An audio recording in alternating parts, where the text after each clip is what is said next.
We're not there yet. White screen. Correct.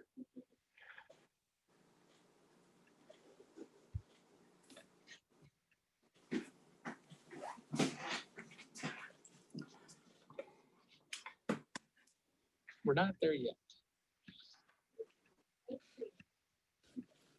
Correct. Okay, we are ready.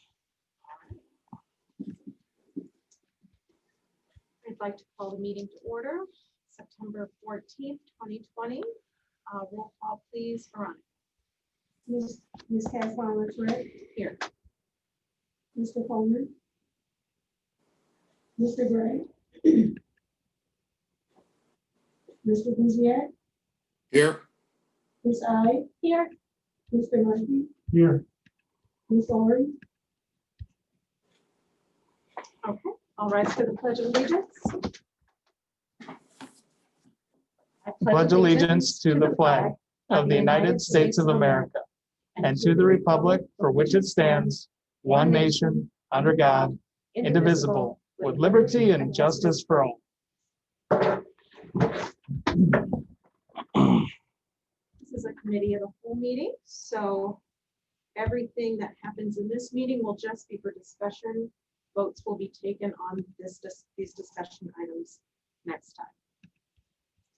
On to public comments. Denise, do you have anything? Okay. Then I didn't get any additional information discussion items. So on to information discussion, e-learning plan. Dr. Hunt? Okay, we have at the next board meeting the opportunity to approve our e-learning plan. And I want to explain something that I have had clarification on since the last time we talked about this. In mid-August, I was notified that we needed to approve by board resolution our e-learning plan, and that even though it was a remote learning environment, we had to have that approved by the Board of Education. As it turns out, that is not the case.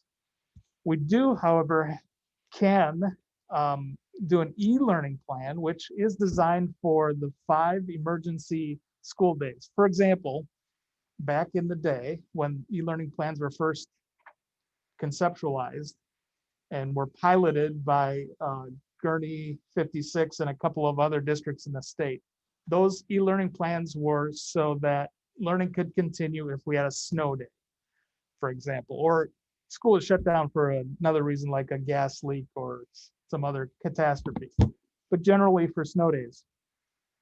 So Gurney 56 piloted that program, and the state made all kinds of rules about what an e-learning day would be and how it would be guided. Well, that was only designed for bridging the gap for a couple of days. And so when this last spring happened and we were in a pandemic, the governor changed those plans and all of us could teach remotely and have them count as school attendance days. And all of that was adjusted. So there's a lot of confusion between what remote learning is and what an e-learning plan is. And I just want to be clear on that. We are approving the e-learning plan, which is for the 5 days of emergency days. I thought we had to do it for both. We don't. We just have to do it for, because the one is for during a pandemic, and that's a temporary by the order of the governor. As long as we're in phase 4, we can choose to do the remote learning plan. The rules are very similar, however, and as long as we're doing it, we might as well get approved the e-learning plan as well to give us more options in the future. So all that to say, I can quickly review our current remote learning plan, which is the e-learning plan, which checks all the boxes of the e-learning plan, and we've already done it. We've advertised in the newspaper, and so we are ready to go with that at the next board meeting. We will have a hearing before the board meeting. We have to have a public hearing on it. So if anybody would like to comment on the e-learning plan, which is same as our remote learning plan, so you can comment on that too. But we will have that before the next board meeting, and then the board will approve the e-learning plan or the resolution at the next board meeting. Then we send it to the ROE, and the ROE approves it. Then it's good for 3 years. We don't have to do it again for 3 years. So that's the update on that. So let's go through our, oh, that's I the, just have a quick question on that. Yep. So if it's good for 3 years, then would we have to approve this again in the fall or the summer, 3 years from now? I'm just thinking going forward, we would update our calendar. it's supposed to be approved before September 1st. But since we didn't get notice of that till August 15th, I'm thinking we'll get a pass on that this year. And if not, it'll be good for the next year and following 3 years. So No, so that on the agenda calendar, is that what you're talking about? Yeah. Probably then for July. or yeah, August. Jen, it's really should be done when you do the calendar, but at the latest, Okay, so, the summer before, so June. just as a stop, like as a stopgap, like Yeah. for, yeah. So, yeah, we'll add that to the July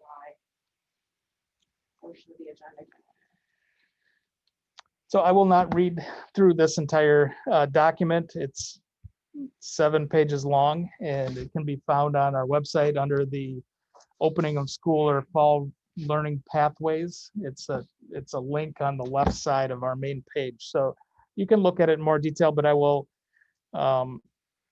summarize it, read the summary, a couple of highlights, and then answer any questions that anybody might have. So while schools are physically closed, learning must continue to the greatest extent possible. Remote learning is not intended to replace in-person instruction. Remote learning is intended to bridge instruction to the greatest extent possible during a crisis when the physical school building is closed. We're designing the remote learning experience using technology that students will be using during in-person instruction at Milburn. Students are expected to complete assignments, and teachers are able to grade work or give feedback. Students who do not engage in academic work can be issued an incomplete and will be expected to make up incomplete assignments in a timely manner. So again, this is designed to bridge from in-person to in-person when there's a break in instruction when the building is closed.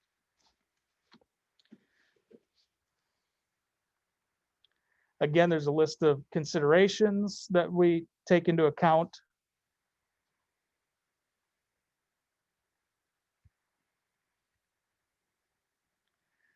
We have tentative schedules, 2 terms that are important: synchronous and asynchronous learning. Synchronous is when everybody's learning at the same time. Usually that's occurring with a Zoom meeting, would be a synchronous example.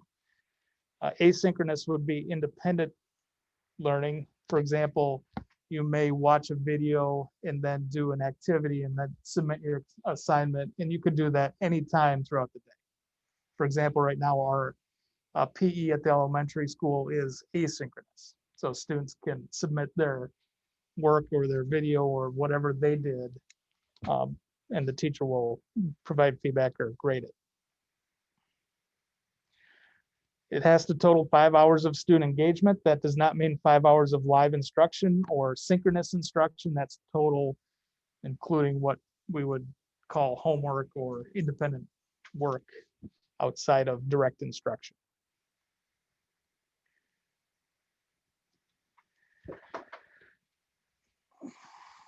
So our general times are 8 to 2:30. 30 minutes of meeting and attendance, 90 minutes of ELA, 60 minutes of math, 30 minutes of lunch, 30 minutes of content, 30 minutes of specials, which would be asynchronous, and 60 minutes of small group independent work time to reinforce and extend skills utilizing synchronous and asynchronous learning. In the elementary school, that is called s'more time. There's 2 s'more times. And I can't remember what s'more stands for. I never can, but it's additional instruction, and that's when teachers can work with kids in smaller groups. And some kids work independently and some get extra help. Middle school, the time would be 9 to 3:30. So we have 50-minute schedule, 50-minute classes. Generally, the instruction is presented 25 minutes of synchronous, and then they have 25 minutes of independent learning in addition to that. I would say that that varies significantly by grade level and by class. Some of those are longer than 25 minutes of synchronous instruction. And then there's additional time outside of that where kids are doing homework, especially in math, from what I'm experiencing. ELA, it's going to depend on the day if there's additional instruction, additional assignments outside of the regular time. That would be longer than a 15-minute period. Social studies and science are split, so they share the 50 minutes. So what the middle schools decided to do is do semesters. So you have a 50-minute class, but it'll only be a semester long. So they'll have 50 minutes of science in the fall, 50 minutes of science in the spring semester.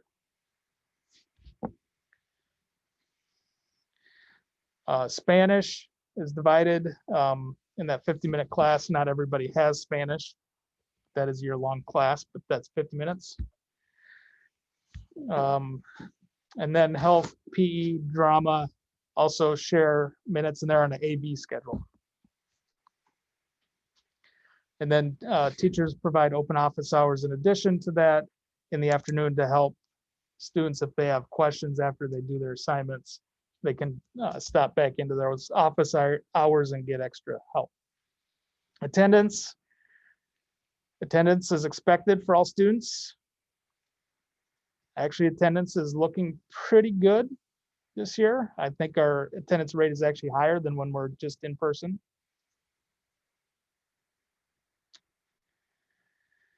Communication is important, of course. We can always improve on that, all of us, and being able to talk to your teacher, but that is extremely important. We use Schoology in 3rd through 8th, and in, that's our learning management system. It's a workflow system where we use for students to give teachers assignments back and for teachers to push out content and assignments to the kids. So it's a very important aspect. And then Seesaw is what we use to push content back and forth in K2. Do we need to say something for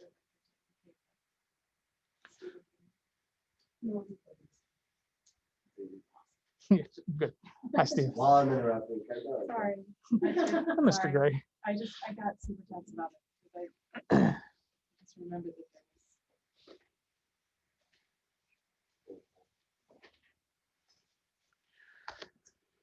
So the curriculum must be aligned to the Illinois State Learning Standards. Social emotional curriculum, physical materials needing to be provided will be offered for pickup during designated times or arranged for delivery. That's more for remote learning than if we were on a snow day, for example. We would hope and plan that the kids would have everything they need at home ahead of time. There wouldn't be time. If there's a snow day, we don't want people driving generally, but in this case, we have, like I know kindergarten pushes out some materials every week to have the kids do at home. They have different activities they want to do with them. Grading practices, this is a big shift from last spring to here. We are grading children based on the traditional grading practices that we did when we were in person versus a pass-fail. So I think that gives a little more accountability and more seriousness to the kids at least, and parents on, this is school, we're still doing school, even though you're learning at home, it's a serious thing. Technology, the technology that we use, of course, are iPads.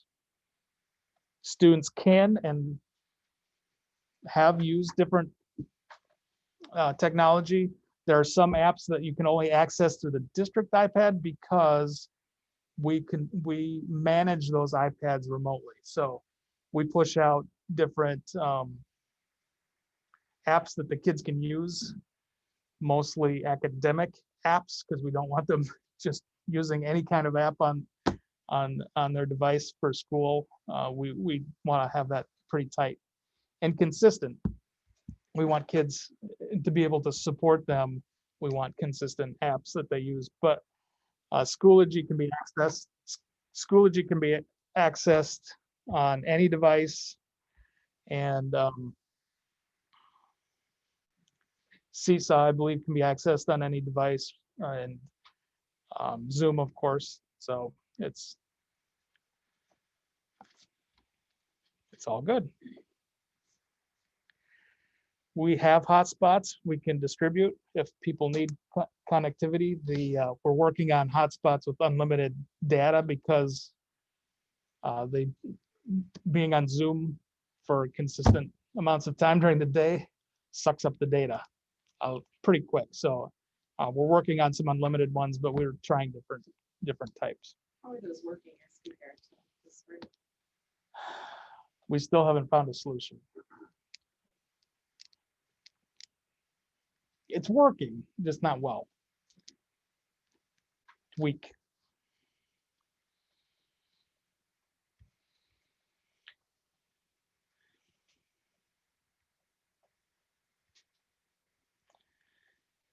We have a link to technology support. We will support students with specific learning needs. Of course, it doesn't look exactly the same as it would in person in many cases, but to the best of our ability, we offer services remotely. Teachers are available during specified periods of the day. Our teachers do need to eat, so there's times when they are not available, but eat and sleep, which is very important as well. But we do, they are available on a schedule that we are trying to give kids as much access as possible during the day. And I know there's situations where parents would like more access in the evening to support. I understand that. And at the moment, we don't have a solution for that.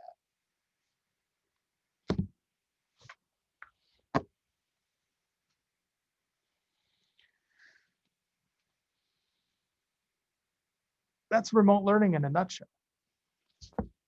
/ e-learning. Any questions? Any questions in the discussion?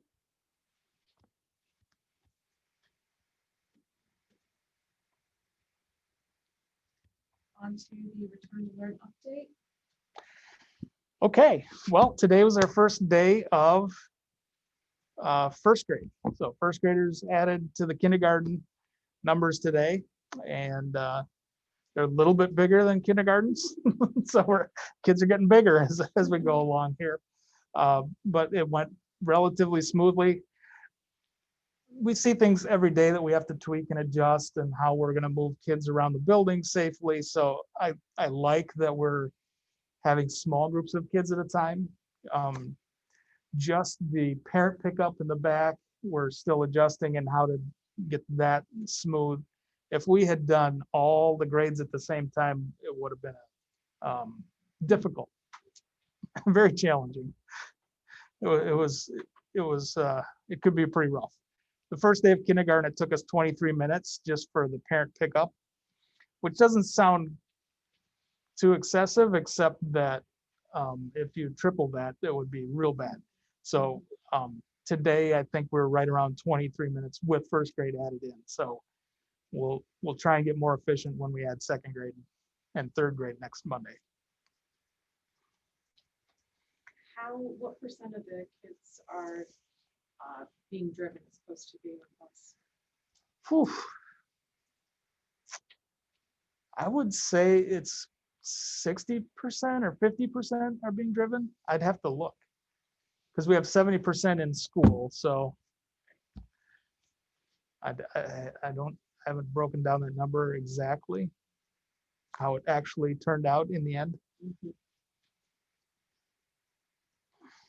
Our buses have 20 kids on them at the most. So that's one child per seat, which is great. So I appreciate the parents' willingness to drive. That helps us out a lot.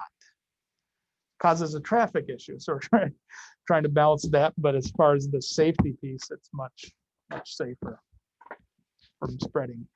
What if the top issues So are? far, just managing the new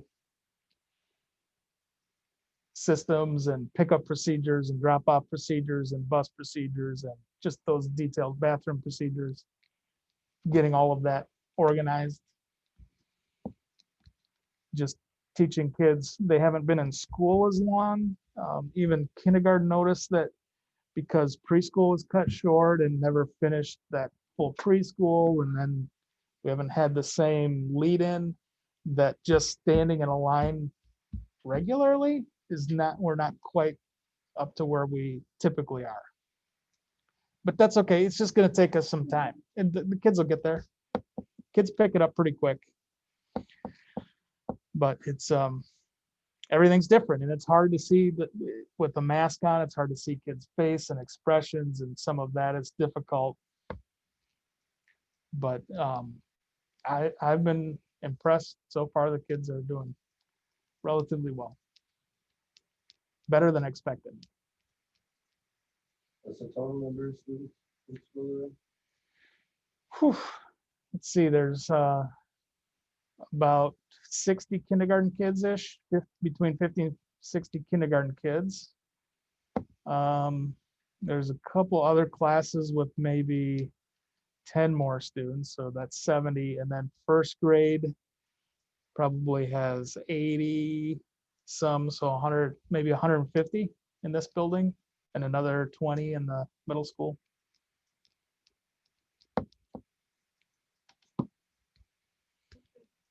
Yeah. Does anybody have further questions?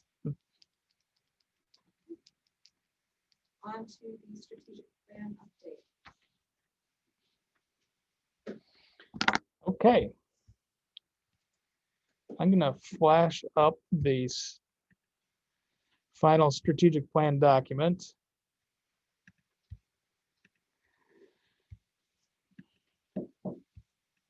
Just as a quick reminder, we did have a strategic plan last year. We went through a lot of work developing the strategic plan, and had a lot of public participation, which was wonderful.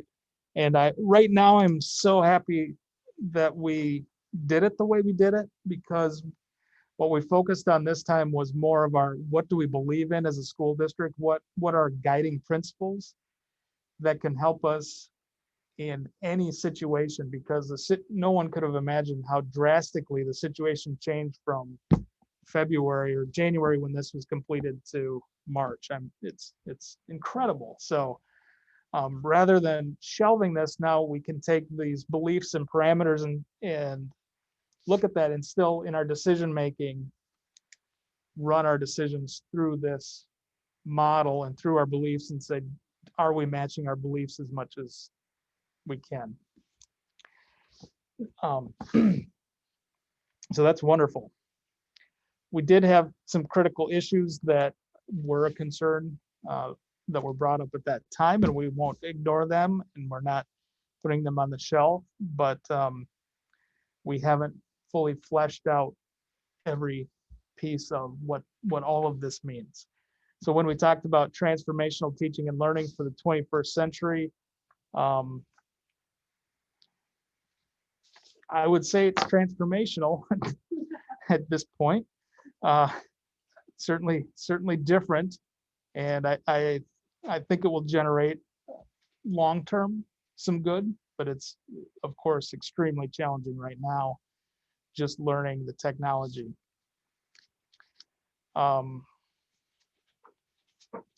Key aspects of transformational teaching are active learning, collaboration, and persistence, which are being taught, and I think kids are learning now. They're going to have to persist in their learning. They're going to have to be more independent in their learning, which is really hard for some kids. Some kids are taking to it easier than others. So it's been interesting to see which kids had success in one environment are now struggling at home, and some kids that struggled at school are now having success at home.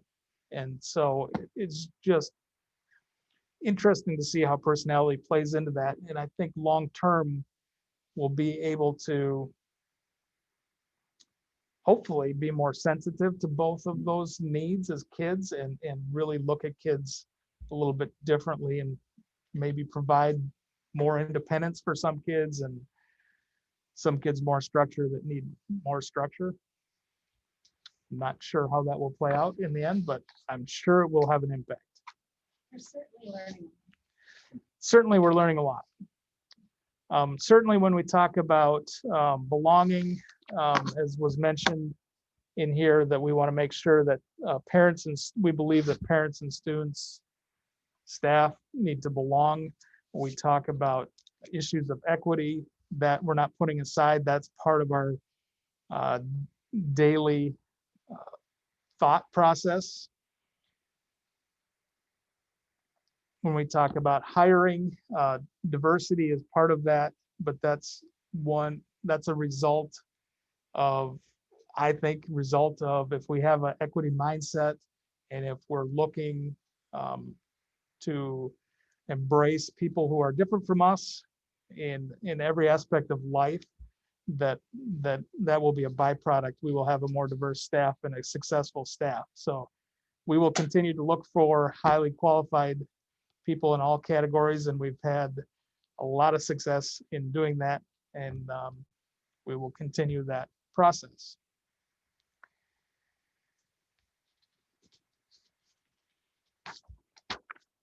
We, along with that, and helping our students feel like they're belonging in social and emotional support, we are going fully forward with restorative practices. This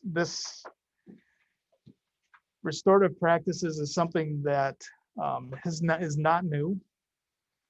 It's been around for a very, very long time, but it's about building relationship. And I think Milburn has always been about relationship and prioritize relationship and community.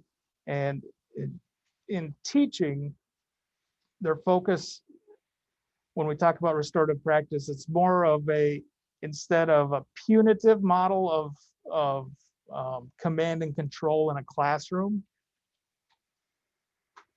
you maintain high standards, high levels of expectations for behaviors, but instead of isolating students, for example, suspending students and removing them from the system, you try and get them to come into the system, and you try to get them to restore those relationships and have successful relationships with not only the teacher, with other students. That does not mean we're lowering standards or have less academic expectations or behavioral expectations. And sometimes people get that confused, but it's actually a very, very old model of getting kids involved in their learning and involved in the community. And we're practicing that now. We're doing it with our staff and our administrative team as well. Not as much as I would like with I'm doing myself, but we have 10-minute check-ins at the middle school for first period, where we just might ask a question one day, or we might have take 60 seconds and just have kids either breathe for 50 seconds, do some breathing techniques, just to bring them into focus, into the moment, so that they are engaged with their classmates and engaged in the learning. And it's great practices, and we're continuing to work on that, and some teachers are piloting that and having some success and really, really appreciating it. So it's not something that you just flip a switch and, okay, now we're going to do restorative practices in our school. It's something that over time we will have to improve on and learn about. But that's one thing that we are focused on this year. We had 25 teachers go through the restorative practices training. It's a 2-day training boot camp right before school started. So we're off to a good start. You'll be hearing more about that as we go. But that was part of our strategic plan. Continuation, belonging, it's all part of it.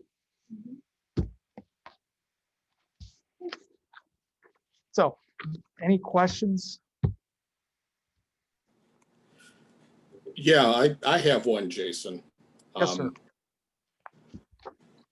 This, let's see, what were you calling this? Restorative, what was that again? Well, I'm trying to see it. Restorative practices. Yes, okay. So, I mean, how does that compare to some of our zero tolerance ideas that are in the school? You know, such as, you know, saying the word gun. I don't know if that's really an issue in our district, but it certainly is in others. Maybe in ours. It seems like this might be flying in the face of zero tolerance policies. You are absolutely correct. Zero tolerance policies are illegal now. Okay, well, that's one. So, My so daughter, we've for one, swung. is going to be extremely happy to hear that. We've swung the other way, which is not shocking. Yes. Yeah. It's No, we never practiced that to that extreme. Yeah, zero tolerance didn't work so well. Again, yeah, back. no kid. Okay, all right. So, yeah. all right. So again, this was a handful of years ago, but I know that this was at Milburn because Jillian came home with it about some kid getting in trouble because he made a gun gesture with his fingers. I mean, so that's no longer an issue. Well, that might be an issue, but it's not a situation where we would suspend somebody, depending on the parameters. Making threats to other people, I think there's consequences to that. Yeah, this was probably 4th or 5th grade. This was probably cops and robbers. Probably. Interesting. So yeah, so the idea there is to bring that student or those students or whoever's participating in that activity to explain to them why that might be not the right time, or ask them why they're doing that, and then restore those relationships if someone had an issue with it. And where is this mandate coming from, or where's this change coming from? Is this at the district level, the state level? It's been happening at the state level, I would say, for a while. But Milburn's been ahead of this game for a long time, I would say. We tend to stay in the middle of the road on most issues. We never went to that zero tolerance like you're talking about, where kids would get suspended if they brought a fingernail clipper to school because it was considered a weapon, or a kid would forget went camping over the weekend and forgot their Boy Scout knife in their backpack and they would be suspended. No. Now it's interesting that you mentioned that, because now I have a recollection of something like that happening. I think it was last year. I'll have to get with Jillian. And I believe it was a girl. And she had to check in daily, if I'm understanding the situation correctly, and if I'm getting a straight story from my daughter. That so basically right there, that was zero tolerance.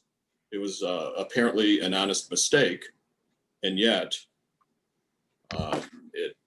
she wasn't able to take advantage of whatever this new way of thinking is. So I mean, I'm not trying to give you an argument here. I'm just saying that it's I don't know, I guess it's different, and, you know, maybe we need some kind of a roadmap as to how situations will be handled now, the way that they were, the way that they would have been handled in the past, and what the expectation is going to be now. I think first it's important for us to remember as school board members that what we hear from customers may not be exactly what happened in real life, and it's important to take concerns like that to our leadership and see, you know, because it may seem like one thing to somebody, and the reality might be something Right. else, because we're usually hearing these things secondhand. Right. For the record, Jim, I do not know any incident like that in recent Okay, history in the last 5 years. okay. So I'm not sure. But yes, And I will How- try to nail that down a little bit. I think it would be good information for you to have, but again, we're using my memory and a story from my daughter. So there's a Right, couple. right. Very true. Yeah. So yeah, It would be good for me to nail that down a little bit more, and I will do that. the general idea is that we want to restore relationships versus ban people from society and be a little more gracious. I mean, it would, with adults right now in our society, would be real nice too. People that think differently than us, if we have conversations and had understanding and assumed positive intent to start with versus Well, and I think, jumping to you know, what conclusions. they're trying to do is not And- get that school to prison pipeline where, you know, the idea of banning a kid from school is gonna help their behavior in the long term, their Right. learning trajectory. We're looking at, you know, the ends and their learning trajectory as opposed to get out of. Yeah, here. please. Yeah. Right, exactly. To provide support versus providing. Yes. Yeah, and please understand, I'm not disagreeing with what the direction we're going in. I thought zero tolerance was a stupid thing from the onset, and there's no other way to put it. So, it's, you know, I'm not disagreeing. I guess I'm just asking for clarification. That's all. True. All right, but thanks. I appreciate it. Anybody else have any further questions on that? All right. Is that all you have? That's all I had. On to the responsible bidder ordinance. I'll take this one. This is something that I put together based on examples that I found from different villages and from the Lake County Board that recently adopted it. It's a way for the board to, a couple of things, ensure that all large construction projects that are built with community money, that we are good stewards of community resources. It makes them basically certified in advance that workers are well trained and that they can document prevailing wage, that they're insured, that they're well trained, and that they're established businesses. And it's just a way for the board to say, this is our intent. This is what, you know, these are the companies that we want to hire. We want to make sure that when work is done in our schools, that people are well trained, and that they are following the rules, following the laws, so that there are no future Department of Labor issues or whatever. So you can look it over. I sent it to you today, and it's linked to the agenda. This one's really standard. I decided there are some that are very souped up and very specific. I just wanted to keep it, you know, real, very purposeful, not too. But if there are things that people would be interested in adding or feel need to be added, please feel free to make suggestions. Probably we could adopt it next meeting. Does anybody have questions? The way that it reads here a little bit, Carissa, is that construction can only be done by union shops. Is that the intention? No, this is actually, excuse me. It's not, you don't have to be union, you just have to have gone through an apprenticeship program.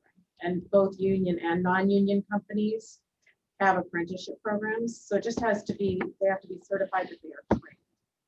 Okay, so what this is saying is that it does not need to be a union apprenticeship. No, there's nothing about unions in it. Okay. It might be helpful to have that in an agreement like this, because the first thing that a lot of people think of, including me, is that once you see the word apprenticeship, you're thinking that it's a union apprenticeship. So that would, by this agreement, that would disallow open shops from being able to participate.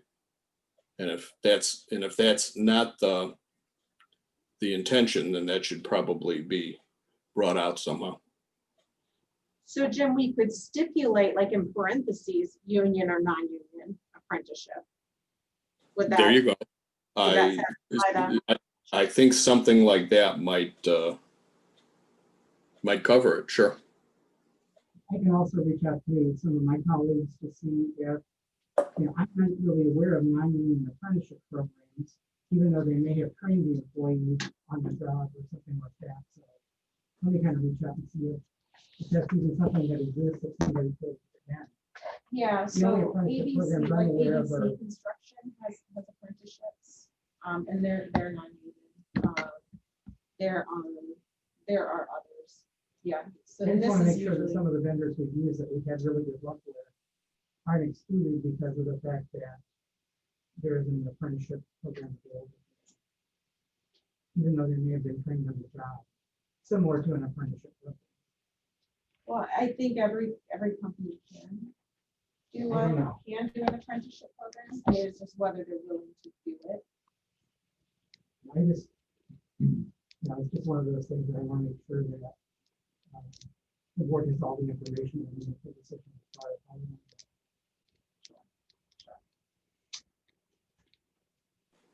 go. I am having a little trouble hearing Dr. Johns. Okay, I'll try to speak up. He's way down there.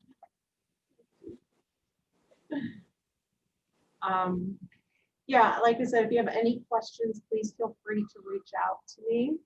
I've done research. It tends to be a bipartisan issue, as I've looked at the way the votes have gone and so it's not partisan. It's not, it's just a way for us to say, these are the people we intend to hire. We want them to be well trained. We want them to we want them to certify that they're complying with prevailing wage. Because there are sometimes companies, and it also ensures that, there are no fly-by-night companies. So, and while this administration wouldn't hire anyone like that, it just ensures also for the future that we have standards for the people who are doing work in the buildings where our kids go to. So, Dr. Johns, what's the current, outside of the lowest bid, what's the current vetting process for construction vendors? So basically, we typically do references, we work with the architect typically if we're doing a bid through them, or if we're doing our own, then we'll reach out and get information. But basically, when you're looking at a bid, you're looking at the lowest responsible, and So I guess the so responsible there are guy. certain factors that are that are required as a part of that. If you look at when you look at who you're supposed to put the lowest bidder, but you want somebody who's, and part of that depends on what you put in your specifications. If you want somebody who's had similar sized work, or work for a school district, a lot of those things you can put in there, and then if they are qualified under that information, then you can exclude them. So like what would go into determining the responsibility factor? I mean, outside of references. It'd be easier if I just pull some things out of our last bid and maybe just send that information to you. Would that be, I mean, I can't, it's one of those things that's very difficult to put into words, and I know we already have it in our bid document. So it would be easier just to kind of keep that to you. The responsive part of that deals with when you have a problem, where they responsive to come fix it, and those kind of things. Responsible has to do with, you know, if they're going to stand behind their work and stand behind their work. You'll have some vendors who may come and do the work, and then you have little things that need to be fixed, and it's not worth the money for them to come back on site, so they just don't. And those are some of the people that you don't want to have again. Just because you want to get the job done properly, and if there's a problem, you want them to come back and fix it. I guess in your experience, how often, if ever, has a construction company received good references from like neighboring districts or whatever it may be, where they have worked with a school or they have done a similar job, and then it ends up being not as you expected anyway?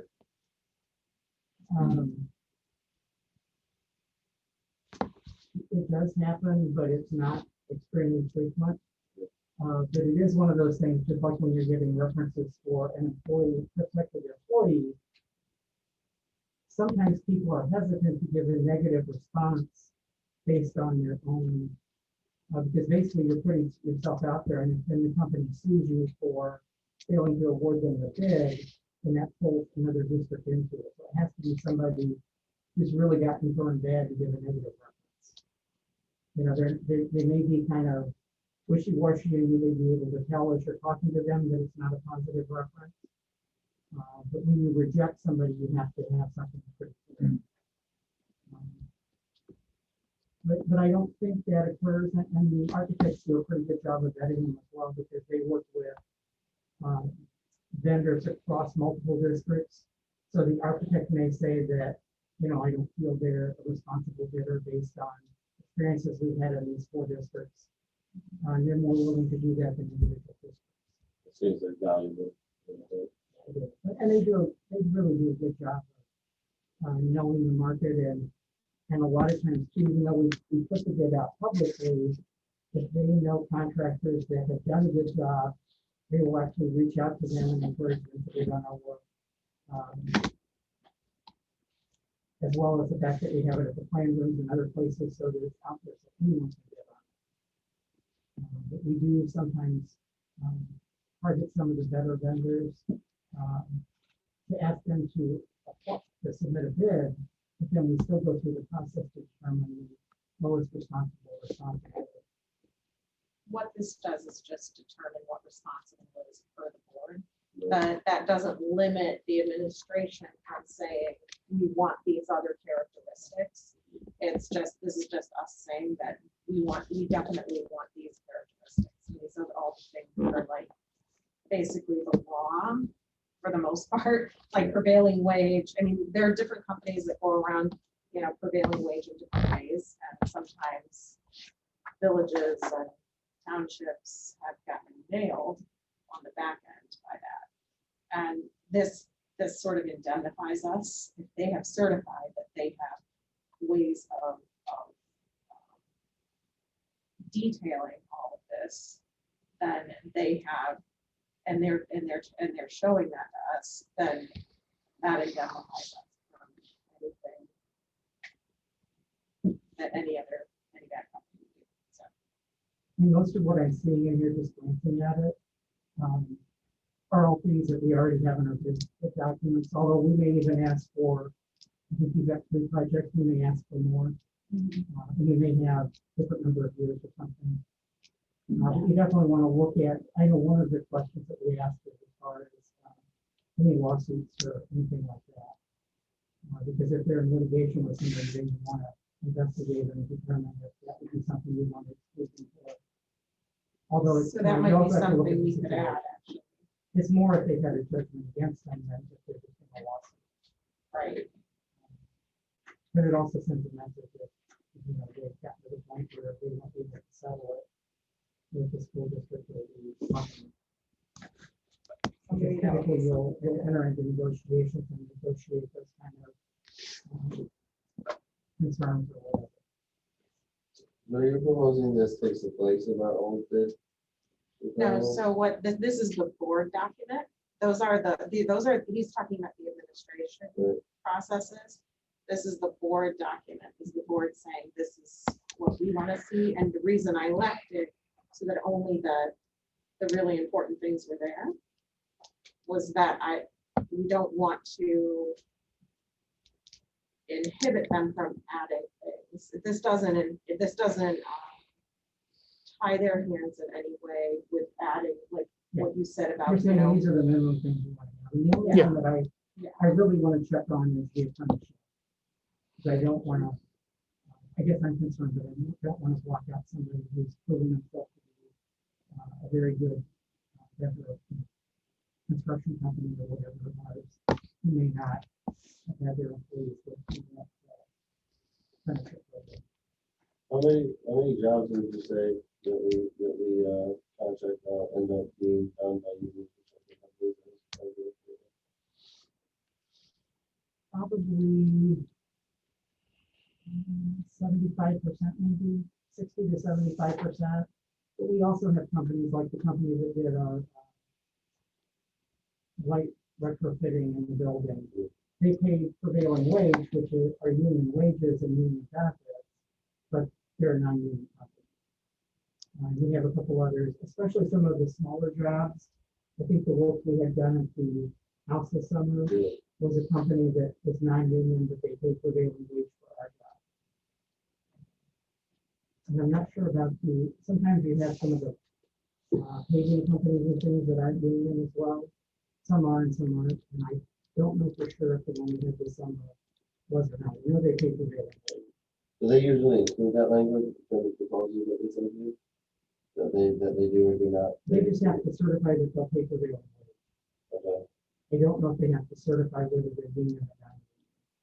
Because that would be something you wouldn't want them to put in the bid, but it's something that, at least at this point in time, we don't have any requirement that they be union or that they be non-union. As long as they're willing to pay prevailing wage, they're willing to do all that. And this doesn't, this No, no. document doesn't say that. So I mean, it's just, That's actually kind of nice how that it's done in Illinois and in our district. When I was in Indiana, we basically had this meeting with the union representative and we pretty much agreed that we were only going to hire union contractors. It was almost impossible for a non-union company to bid on the job, at least in Northwest Indiana. I'm sure that's not the case anymore. Maybe not, but I know in central and southern Indiana, that occurred with frequency, but in the northern part of the state that was more unionized, there was just no way you were going to have any union.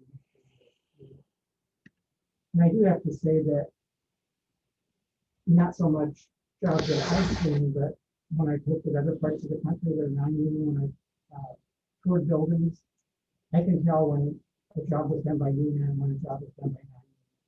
When you're looking at brickwork and block work and concrete blocks and those kind of things, just the preciseness and how it looks, you can tell a difference. Yeah. Between somebody who was trained to do that and somebody who just, knows how to do it.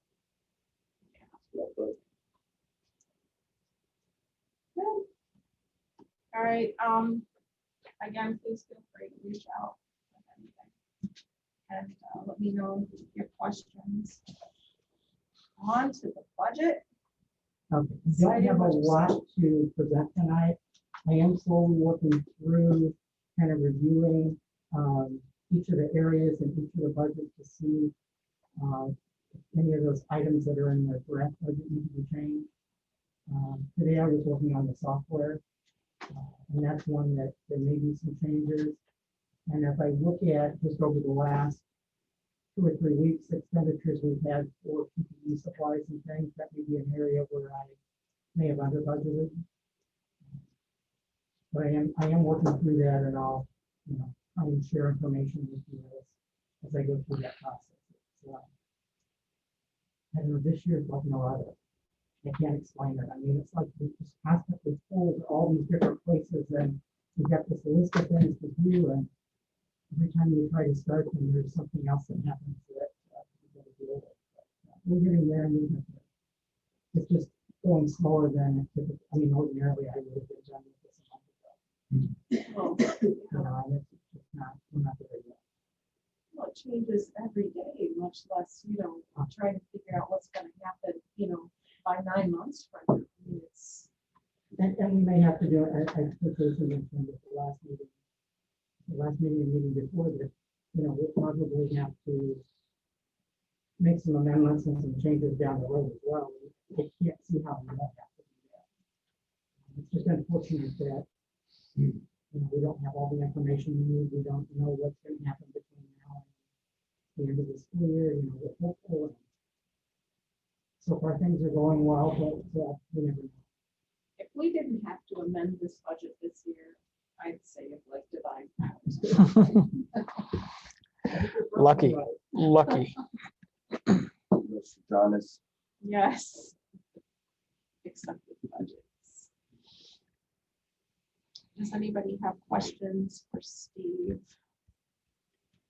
About this? I haven't had any questions from folks. Okay, future agenda items include, but are not limited to, press policy updates, fund balances and revenue and investments, review of board self-governance goals and draft revised goals. We could probably do that next time. And review of board agreements, review and revise. Oh, one thing. Oh, there is something I wanted to talk about, which was we talked about it, but we didn't go on. Goals, 2020, 2021 goals this year. I know it is a crazy year, but I think it would still be good for us to get together and divide and talk goals with Dr. Lynn, just so we make sure that we're all on the same page with what we'd like to see this year. Obviously, we won't have granular detail, but I think if we can get all of our expectations down on one page all together, I think it could only help the discussion this year. Just to make sure we're all together. So I was wondering if folks would be available on Monday, September 21st at 7. So that's this coming Monday. Just to sit down. Jason will present whatever he's able to put, get down on paper. We'll all discuss what we would like to see. And I think what will happen is what will come out of it is a better understanding of what we're facing, the backbone of what we'd like to achieve this year, even given the circumstances, and the most important things. And, we will use the strategic plan as a guide, as always. And I'm looking forward to this discussion. Is everyone available on that day so far? So you're looking to do a special meeting? Yes. It would be a special meeting on the 21st at 7, like we did last year. I can only do that in Zoom. If what? If I can zoom in, I can. That's do it, 'cause I fine, have yeah. to tunnel, so. Yeah, attending via Zoom is just fine. So, and we'll need to post that meeting. Mhm, Is that okay with you? mhm. Good. Okay. Then I don't need to read up the other future agenda items, they're just as presented. On to superintendent report. Okay, well, I think I've reported quite a bit of what's happening, and it's all about getting the kids back into school safely and as we transition. And we're going to start map testing next week, which will be interesting to see. We're going to do 4th through 8th grade. Our plan is to do 4th through 8th grade remotely, which will be a new experience. And then 1st through 3rd, wait until they're in school for a week or so, and then get them going on that test. It'll be easier to support them in school, or at least the majority in those sections that are remote would get them remotely as well. So we'll have another new experience. It's crazy. And I'm sporting my new Melbourne Strong shirt today. The staff had the shirt. I'll show Aw. Nice. the backside. So that's the MES elementary version of the shirt, and middle school has another version that I'll wear another day. So yes, it's good fun. That's it. That's all I got. Business office report, Mr. Johnson. I'll try to go through it real quick. The property tax collection update, it looks like we're still staying about level. It's hard because the collection dates that we receive our money aren't always the same dates from year to year. I know Carissa had reached out and asked some questions, and I went back and looked at several dates, and there were some dates that we were really close like we are now, and then there were other dates that, there was a wide discrepancy. But overall, we've been pretty level, and I'm pretty comfortable that the fact that we have the full payment plan hasn't overly impacted our collection, not compared to what some areas, especially with higher poverty, are seeing. I think we're doing very well. We've collected so far 59.62% of our levy, and last year, 2 days later, we collected 60.6%. So we're really relatively close in that collection. How much does 0.5% equal? 1% would be about 140,000. But it's still like 70 grand. That would be 150,000. Oh, it's so 15,554,000. So we're down It's a lot. 75 grand. But that could be due to, we're not certain that that's totally due to the 4th year. No. That could be possibly due to. It could be due to just variances from year to year. Or something like that. There are properties that where they have appealed and it hasn't been settled yet. Typically, those do get settled pretty quickly, but they may not. And it also could be due to occasionally there'll be some decisions about appeals on taxes made sometimes 2 years later or something if they're litigating that or if it's being difficult. So then they just come in and they pull that money out of our collection.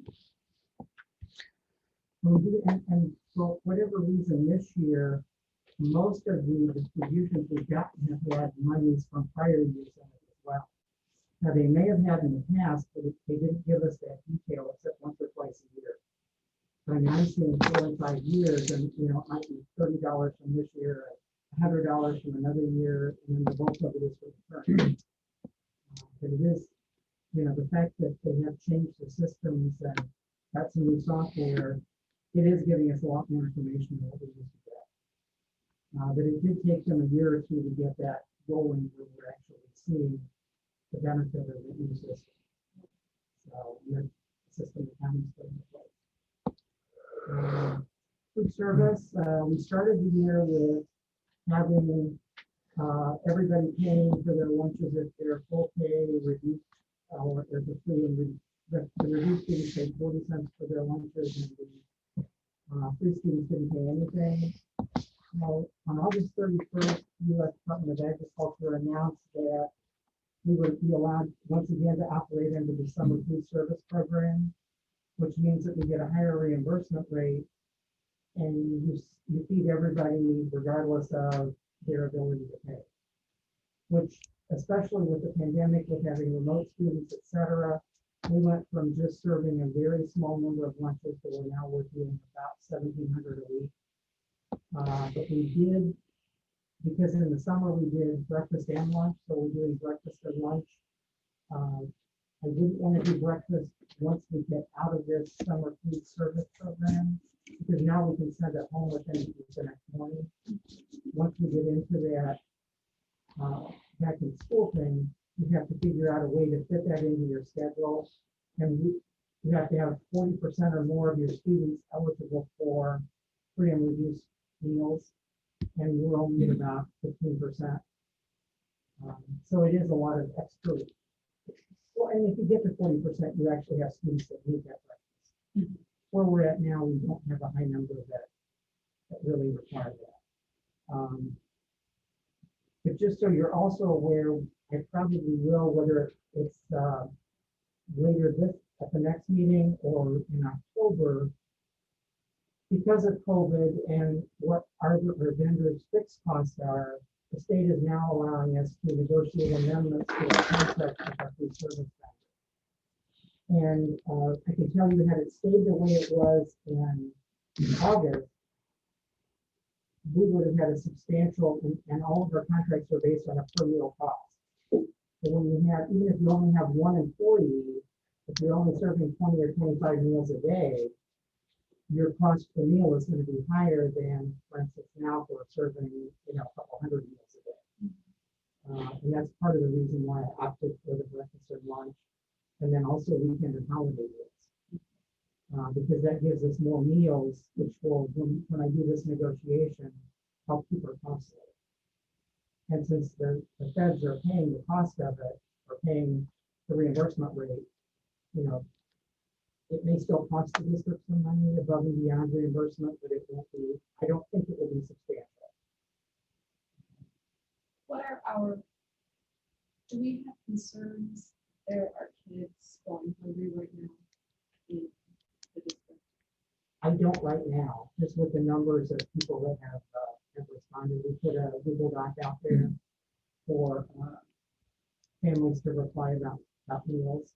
And I have had some that have reached out, and because under the summer food service program too, we can also offer meals to children that don't live in the district and children that aren't in our school district. So we have some of our students that may have high school students at home that we're able to provide meals to, or even preschool students that aren't in school. As long as they're between, birth and 21, and they're within 18, then we can provide meals. So I don't really have any concerns that we have anybody that, I know there are some families that I've even, where I know the parents and I commented to them, we have this program, make sure you get signed up, or come pick up meals or whatever, because sometimes you know personal situations that are hardship for families. But I really don't, I'm not going to say there aren't, but we're doing everything we can to get the word out there that we do have this program available. We did switch it from a morning pickup to an afternoon pickup. And then once we get the middle school in session, we may have to bump it. Right now, it's we're doing it at we're doing it at 2:45. So that will stay the same afterwards. Our deliveries that we've been doing with our bus drivers, we've been having leave at 1:45. Once we get the middle school in session, depending on the number of students that stay for the afternoon at the middle school, I may have to bump those deliveries back to 2:45 instead of 1:45, which sometimes then causes problems because we get caught in that 4 o'clock rush hour traffic as the rush hour is just beginning to start. The other thing that I try to remind and send information to staff is the employee assistance program that the district offers through our insurance cooperative. Provides counseling, usually, a small number of visits. If it's a minor kind of issue, they can usually deal with it without any charge at all. But if it's something that's ongoing that requires, whether it's, medicals, if someone needs counseling or whatever, they even have information for if you're having trouble with finding a placement for your elderly parent, some kind of, I don't want to say nursing home, but a facility or someplace that they have Alzheimer's or whatever. They have a lot of resources, both electronic as well as people that you can call that can assist you and direct you to places to get assistance. And we have had several staff that have used it. It is completely confidential, so the only reports that we ever see tell us numbers and what the issues were, but it is something that I think it's been very beneficial, and especially now it's important for people to realize they have someplace to go. But it could even be if, you've got two of your kids that are fighting with each other all the time. You can contact them and they can help you work through that if you can't resolve it on your own. As well as employees that, especially now with COVID, where some people have fears and concerns, and, there's a lot of things that, mental health issues with COVID and the fact that we're so isolated, that, there are lots of things that are out there that people do need help and they need somebody to talk with to help them feel at ease and to get a handle on it. Unemployment, because of the state and federal funding, our first bill was $19,989.50 for that first quarter from that ended June 30th. But the only amount that we've had to pay so far is $2,685.50. The rest of it will be covered by the state and the feds. And part of this may be, those are all ones that are disputed right now. But I was really happy to see it with a small number as opposed to what I originally envisioned.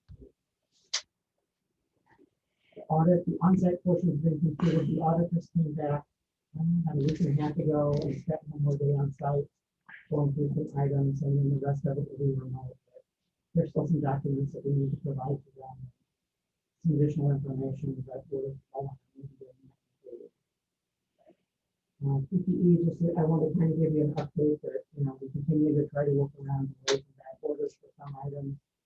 I just saw on the news tonight that in Chicago they confiscated a shipment of fake PPE, fake N95 masks, hand sanitizer. Unfortunately, we bought the bottles and we had the little blue holders that we could put them into. Well, a lot of those bottles have disappeared and we can't get any bottles that size anymore. We have some on back order that we ordered back in March or April, but they're saying we may get by October. Where have they disappeared? Well, no, they're sending them to hospitals and nursing homes. And they're being diverted to other places that, the volume of what's being requested has just gone up phenomenally. Sure. So we were able to purchase hand sanitizer in gallon containers, and we were able to purchase some dispensers. I think we have about 72 total additional dispensers. So I think we'll be able to accommodate what we need. And then there's a picture in the report of what one of them looks like. But we have some on stands that we can put like in an area where like we're going to have visitors coming to the building or whatever. These are all touchless, although they do take 4C batteries, so 72 times 4C batteries, and however often they wear out, there will be some additional supply costs as well. We're also seeing an increase in laminating film, and I'm assuming that a lot of that, I know even when I went to the eye doctor to pick up my glasses, which I think they're not, they had the whole thing, they had you read, and they had it in a plastic sleeve, and of course they had just wiped it off with disinfectant before they handed it to you.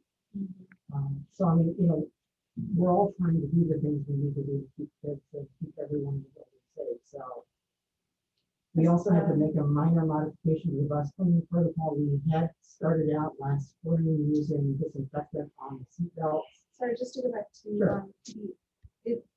Has the health department helping us procure those items?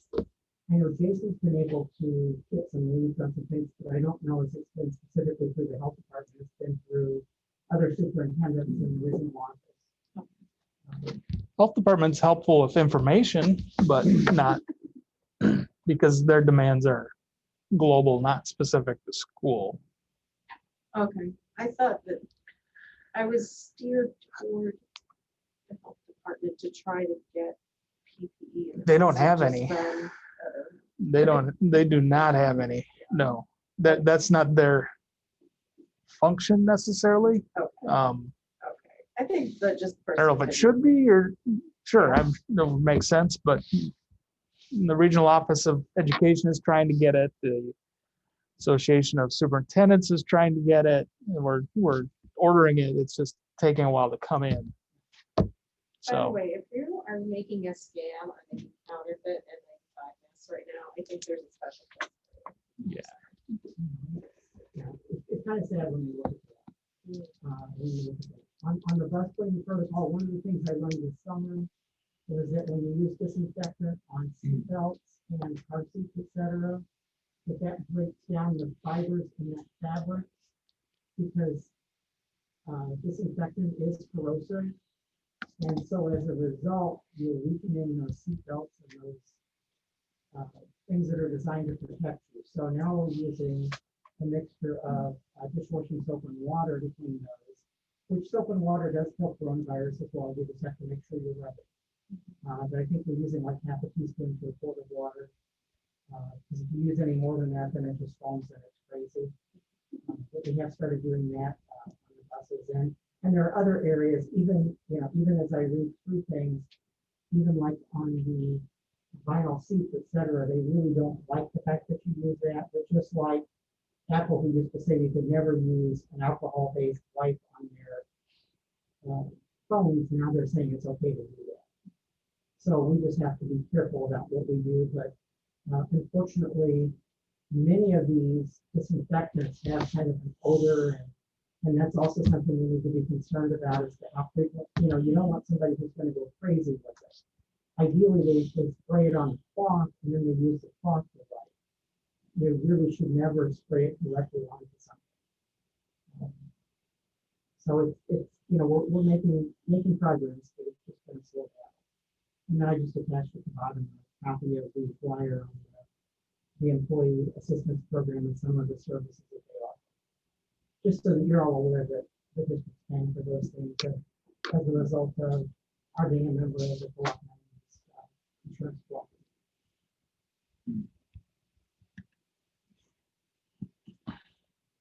Okay, any further questions for Dr. Jones? On to board reports. I want to thank all of our teachers for going above and beyond for making our students feel like they're still a part of the school community somehow, even though they're all in separate rooms. I think it's been a huge effort, and I'm just really grateful to everyone. I'm grateful to the whole staff. I know I've spoken to teacher friends of mine in this district and others, and feel like they're even the ones who've taught decades, it's like they've never taught school before. That's how they feel, to a person. So just want to express my gratitude. Anybody else? I'll just go back to your question about kids hungry in the district, just to get what your take, and then it's just agree with everything that John said. Yeah. I agree with everything Dr. John says, yes. Oh, I don't know why. Oh, right. Boy, it's really hard to know that because there might be. I don't know that everyone that would be willing to step forward and announce that. Yeah. So we're trying to support, and Steve's done a great job of getting the food service in place and having some of those mechanisms in place. And sure, I think there's people suffering or people who are just struggling financially, period. I'm sure there are. There's a lot of families that are on the job that ask for help, and Sure. You know, if anybody's aware of some of those families, you know, I'm sure that's not the number. I wouldn't have a problem, you know, talking to them personally to kind of encourage them to take advantage of some of the things that are available. Or not, just direct them in the right. They don't have to talk to me. Sign up, but if they're hesitant, Yeah. you know, I don't mind talking to somebody who's hesitant. Yeah. You know, it's okay to take that kind of, you know, for any student in the district or anyone 18 or under. Yep. And it only helps the district. It helps the district and it's going to help them as well. I just can't imagine, you know, us being a student trying to learn in this situation while hungry. And I can't imagine being Yeah. a teacher trying to teach students who are hungry on top of already being apart from everybody. So I'm glad that we can work with that. I do know that, you know, like the nurse here, you know, in past years before any of this, always had some granola bars and some things like that. If kids came into her office and they were hungry or whatever, then she would give those to them. And then maybe some of those students who aren't taking advantage that we haven't. You know, we're doing our best to get out there and get the information, but you know, the way that our numbers have been growing, it's been positive. And people are taking advantage of it. Now, if everybody is or not, I don't know. And specific emails about So, that.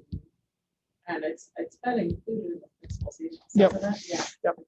We're trying to reach out Yeah. as much as we can. and we had maybe half a dozen I got a of this one up over the weekend, and then Like there's a phone call Four or from five George, today. just on- but almost every day I'm getting a few extra people that are signing up.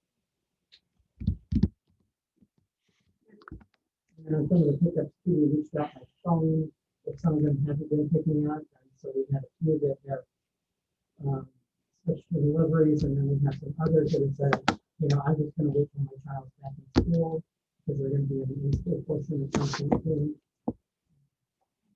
So, you know, we are doing everything we can to try to reach out and help them, but if, you know, if you're aware of somebody who isn't, encourage them to sign up, but if they're hesitant or whatever, so I don't have a problem reaching out to, you know, either myself or, you know, maybe there's a friend of theirs that I know that might, that, you know, facing or somebody might know that we can have reach out to them to try to convince them. Good. Well, thanks for, yeah. Thanks for all your hard work. Everybody. A lot of details, a lot going on. We're building a virtual school in the last 3 months for 1,200 kids. And then now we're trying to transition those 1,200 kids, at least 840 of them, back into the buildings while running a virtual school for the other 340 kids. It's no small task, and it's our staff is awesome. So much of it is stuff that's never been done. Or Never been done. The way we're trying to do it. Yeah, and even in person is totally different than the way we've tried to do it. So everything's different. It's exhausting. And it's exhausting for parents trying to do it, you know, taking off work and trying to support their kids' learning, and they're learning how to do programs in Schoology and Seesaw that they've never even heard of before. What is this notability thing you're trying to do? It's a lot. So, and the technology is behind, not because of our local efforts. Technology is behind across the country. We can't get Zoom to call us back, and we can't get Schoology's actually been pretty good. But there's some other programs that we're trying to implement that we can't do because they don't have the tech support, because the whole country is boom. They're trying to design programs that have never been, even Zoom is not designed for schools. It was a business application for meetings for adults. It's a phenomenal tool. It's very powerful. But there's some things that are goofy that we're trying to work through, and they don't understand education. At least not all of their techs do, like they should yet. And so it's rough, and I feel bad for everybody. It's a lot, But it's been encouraging at the same time. So Yeah. Just one day at a time, right? one hour sometimes, Yeah, or one long hour. Very consistent day. No, but we're fortunate to live in this community that supports each other. Thank you. 2021, Stay tuned. shooting for 21. Yeah. Okay, then there being no further business, I'd like to move the adjourn. Second, All in favor?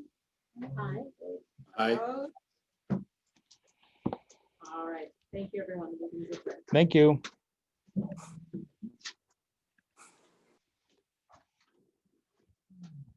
Love it when my daughter